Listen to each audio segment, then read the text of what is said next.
السلام عليكم ورحمة الله وبركاته. في الفيديو بتاع النهاردة هنعمل البيتي فور، هنعمله بالسمنة من غير زبدة خالص.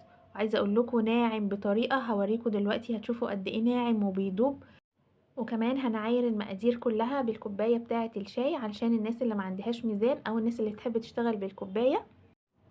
عملت جزء ابيض وجزء بالكاكاو. الفيديو اللي فات عملنا مع بعض الكحك بتاع العيد، للي ما شافوش هسيب لكم اللينك بتاع الكحك في صندوق الوصف. تعالوا بقى اوريكم البيتي فور قد ايه ناعم.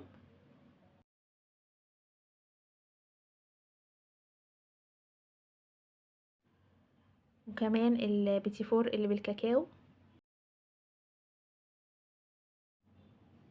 تعالوا بقى نشوف الطريقة مع بعض، وهسيب لكم المقادير مكتوبة في صندوق الوصف. اول حاجة عندي كوبايتين من السكر البودر،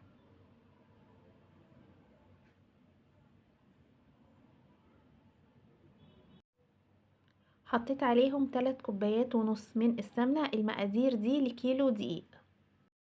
السمنة تكون طالعة من التلاجة، ما تكونش متجمدة قوي وما تكونش سايحة. بحط السمنة مع السكر. هوريكم دلوقتي الكوباية اللي انا عايرت بيها اهي، هي دي الكوباية، كوباية الشاي العادية.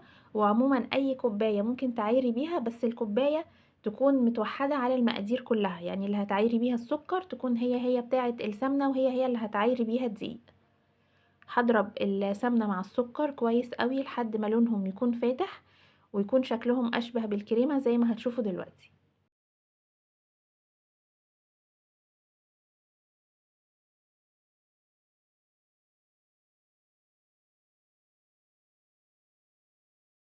بعد ما السكر والسمنة يوصلوا للشكل ده، القوام بتاعهم بقى تقيل ولونهم ابيض زي ما قلتلكوا يشبه الكريمة. جهزت 4 بيضات بدرجة حرارة المطبخ، هحط عليهم نص معلقة صغيرة من الفانيليا.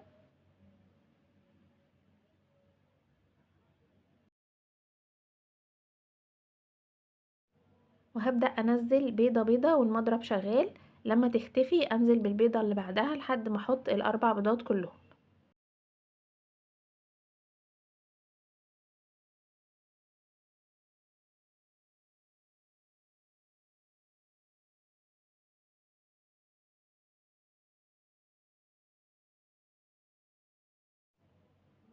وده كده الشكل اللي انا عايزاه، القوام تقيل واللون فاتح. دلوقتي هشيل المضرب خالص عشان ابدأ احط المكونات الجافة.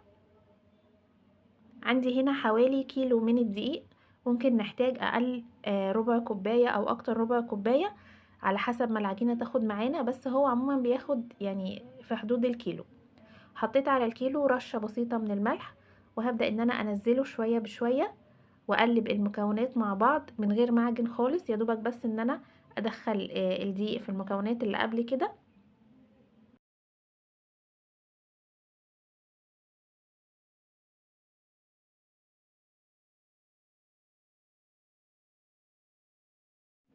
هنا كمان حطيت معلقة صغيرة ممسوحة من البيكنج باودر، وكملت ضفت بقية الدقيق. انا اخد معايا الكيلو بالظبط، او لو هنقول بالكوباية هو اخد 7 كوبايات. بخلطهم كده بالشكل ده. بعد كده شلت المعلقة وخلطتهم افضل بايدي علشان معرفتش خالص ان انا ادمجهم مع بعض كويس بالمعلقة، وقسمتهم جزئين بالشكل ده. بصوا شايفين العجينة طرية قوي وفي نفس الوقت ما بتلزقش في ايدي. سبت جزء كده ابيض زي ما هو، والجزء التاني حطيت عليه معلقتين كبار من الكاكاو. وممكن كمان تضيفي معلقة سمنة على الجزء اللي بالكاكاو، بس انا اصلا حطيت العجينة في الطبق اللي كان مطرحه السمنة، فما احتاجتش ان انا اضيف تاني لان هو اصلا كان فيه بواقي سمنة من الاول. بعد كده اخترت الشكل ده اللي هو بتاع البيتي فور، وجبت بقى الصينية اللي هشكل عليها. حطيت كده جزء من العجينة وبدأت ان انا اشكله بالكيس، بينزل بمنتهى السهولة. انا مش بضغط جامد ولا حاجة، العجينة طرية جدا، الصاج مش مدهون اي حاجة خالص.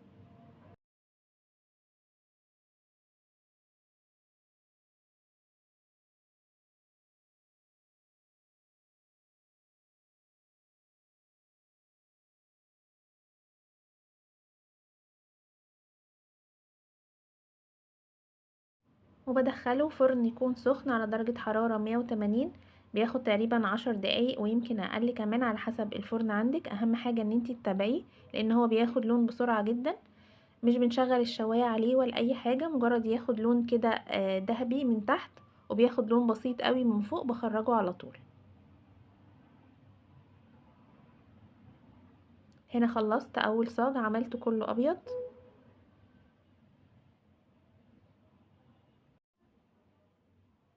وهنا عملت صاج تاني بالشوكولاتة. دايما الصاج اللي بالشوكولاتة بحب احط فيه كده كام واحدة ابيض علشان اتابع بيهم درجة التسوية، اشوف اللون اللي انا عايزاه، لان اللي بالشوكولاتة بيبقى صعب قوي ان انا اتابع اللون بتاعه. وده شكله بعد ما خرج من الفرن. مش قادرة بقى اوصف لكم هو قد ايه هش وناعم جدا وبيدوب، ريحته تحفة. ولسه بقى كمان لما هيتزين شكله هيبان اكتر.